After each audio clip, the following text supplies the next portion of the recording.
Voici les actualités à connaître ce 8 décembre à Madagascar. Pour des raisons de santé, les présentations d'infos se feront pour le moment en voix off. Nous commençons avec une initiative dédiée à la jeunesse. Hop Madagascar, fondée en 2025, poursuit son engagement en faveur du bien-être psychologique des jeunes. L'association propose un accompagnement psychologique, une orientation académique et professionnelle, ainsi qu'un espace d'écoute pour renforcer la confiance en l'avenir. Dans ce cadre, l'Op Expo 2025 organise une exposition intitulée Santé mentale au prisme de l'art, du 15 au 20 décembre à l'IKEM à Tsaavoul. Initiative destinée à sensibiliser, humaniser et déstigmatiser la santé mentale tout en donnant une plateforme d'expression aux jeunes. Du côté de l'enseignement supérieur, le 6 décembre à l'université d'Antananarivo a été présenté les nouveaux équipements solaires offerts par la présidence de la refondation. Cette installation permettra de couvrir jusqu'à 85% des besoins en électricité, s'inscrit dans une transition nationale vers les énergies renouvelables et concerne toutes les universités du pays. Le président a annoncé que d'autres administrations, y compris certains ministères, seront bientôt équipés. Toujours dans le secteur énergétique, notre projet avance.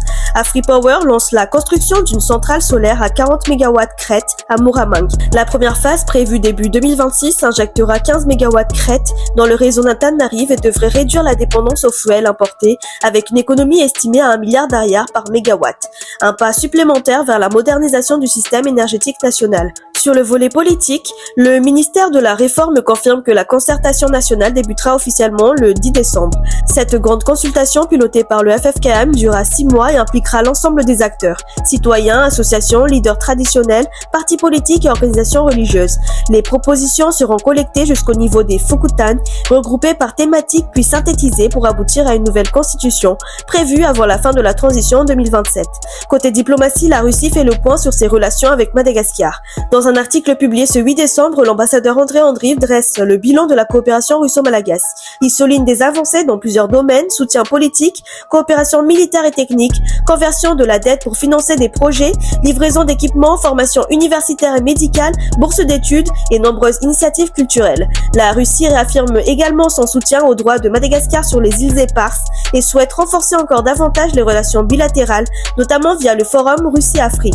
Passons aux fonciers. À Nosibé, 600 familles ont reçu des titres fonciers collectifs. Le ministre de l'Aménagement du Territoire a également annoncé plusieurs mesures. Des poursuites systématiques contre les voleurs de terrain, qualifiés désormais de voleurs de richesse nationale, un durcissement de l'accès des étrangers à la propriété foncière et un vaste programme de bornage à bas prix. À Noussakati, il a aussi confirmé l'annulation de plusieurs baux et le retour des terres aux communautés locales dans le cadre de l'opération domaniale concertée, avec une extension prévue à tout le pays. Enfin, sur le plan social, à Imbousk, les familles de 19 victimes de l'empoisonnement alimentaire du 23 juin 2025 demandent la réouverture de dossiers.